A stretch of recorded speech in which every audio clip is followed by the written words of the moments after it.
Honorable Minority Leader, the Honorable Zamora is recognized. Yes, thank you, Mr. Speaker. Mr. Speaker, I wonder if our distinguished colleague will entertain a number of questions regarding her privileged speech. She may if she accedes to Yan. Distinguished colleague,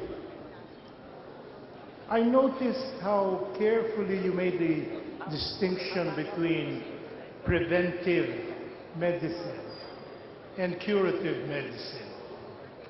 The truth is, I've always thought of hospitals as basically like the Supreme Court. It is not something that you should go to in the first instance. It is something that you go to as a matter of last resort, which is why, as we begin the debates tomorrow or whenever,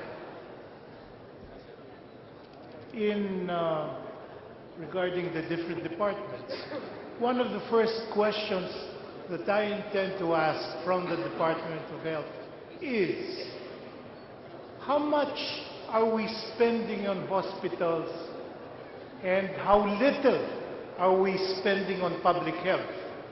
Public health being another term for preventive medicine. I wonder if my distinguished colleague knows the numbers in the budget regarding preventive medicine and curative medicine. I can say that in the 2014 budget of the DOH, they have 17.7 billion for infrastructure and 3.3 billion for human resource. The problem here is if we will be building hospitals and there are no people to work there to give to the poor Filipino people, then how can we give public health? And will it be accessible, affordable, and available? It will not be, my dear colleague.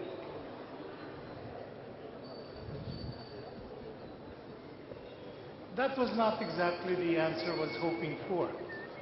I was hoping that Philippine health standards would have come up to a level where we recognize the need for preventive public health programs as against curative public health programs. I've always thought of hospitals as essentially a matter of last recourse. And one of the questions that I would like to ask my distinguished colleague is, if you take a look at the budget of the Department of Health, how much do you think is spent not for hospitals, but for instance, basic research? How much do we spend for personnel training? How much do we spend for rural health clinics? How much do we spend for that whole amalgam of programs that we describe as public health? Are these questions important, distinguished colleague? I would think so. Because while health is clearly something that we care for very deeply, I am uncertain that we are stressing the right points, that we are putting the right emphasis on the right programs. This bothers me because one of the things that I worry about in the budget of the Department of Health is the possibility that eventually we may even lose those hospitals. These hospitals becoming now new profit centers for private entrepreneurs.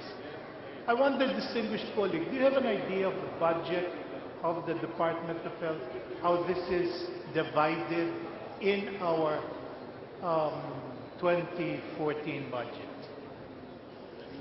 I have no idea yet. I'm very sorry to say that. But what I believe is today, with that devolution that we have, what you want as a promotive and preventive, promotion of health and prevention of illness, the devolution also of health has made this problem even bigger for our people to have better access to promotion and prevention of illness.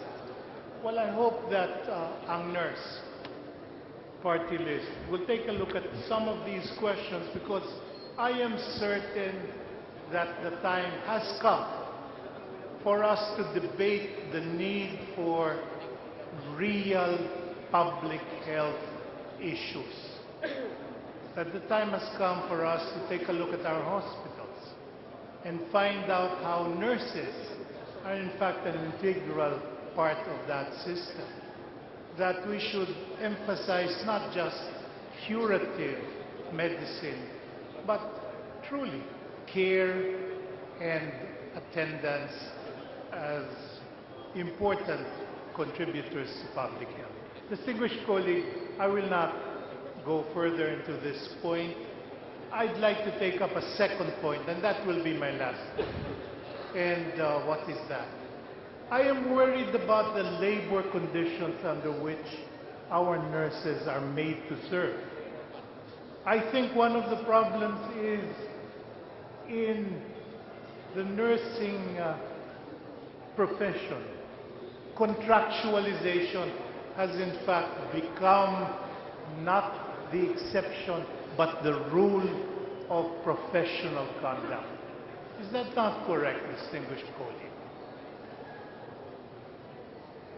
I believe that contractualization is only done if it is a job order, and it is not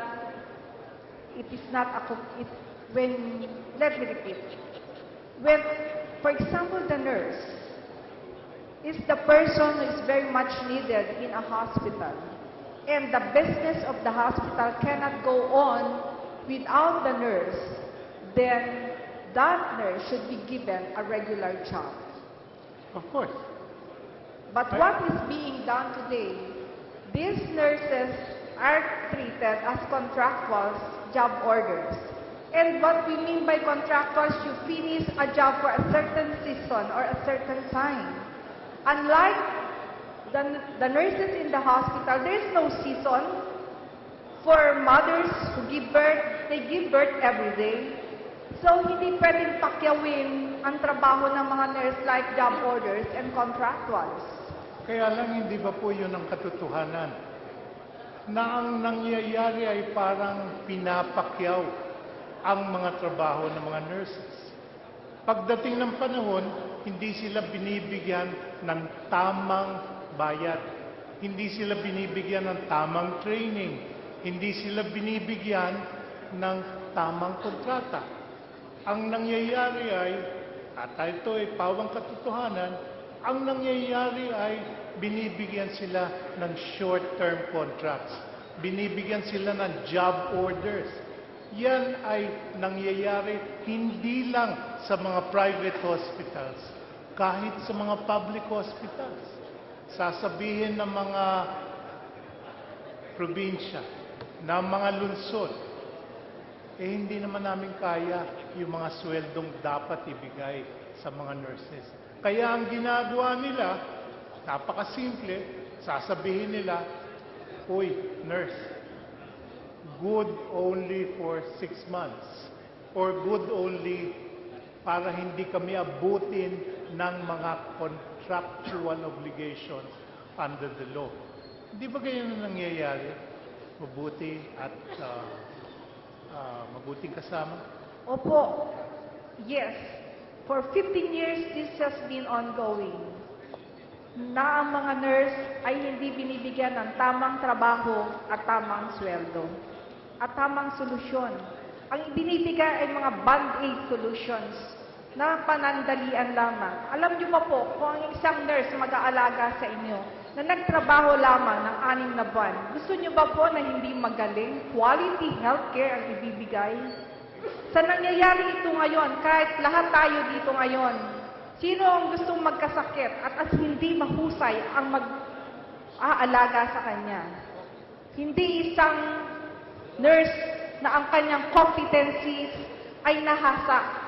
Kasi parating 5 months lang, 3 months lang silang nagtatrabaho. Paano gagaling ngayon ang mga nurse kung ang kanilang employment services ay hindi nahaharness para sila ay maging competent nurses. Hindi po talaga maganda ang nangyayari ngayong contractualization na dinaranas ng mga nurse at job orders, false volunteerism po at saka false trainings. I agree with you. Let me ask you, distinguished colleague. I notice that there are now moves to privatize certain of our public hospitals. Is this something that my distinguished colleague agrees with? Is it something that she can accept? Is it something that she can live with? What are her feelings about the many moves to privatize hospital care in the Philippines? I am against privatization because then if you privatize a hospital, then again, the health workers will not be given the right salary and the right work. That is for the health workers. And for the poor people who have access before to health. For these poor people who will only go to the hospital because they think they're already dying, then how can they come to the hospital if it is already privatized and asking for very exorbitant prices of services? So, I believe privatization is not for our hospitals, but we should improve and look at this matter because if we will let the private people to manage our hospitals, ano na lang ang gagawin ng gobyerno? Hindi na ba po tayo magbabayad ng taxes natin dahil hindi na natin inaalagaan ang ating mga Pilipino? We need to take care of our people. As I have said, it is a human right. Health is a human right, and we should give it to them, and we owe it to them. Well, at the appropriate time, Mr. Speaker, I am sure that many of us will be asking very difficult questions from the representatives of the Department of Health.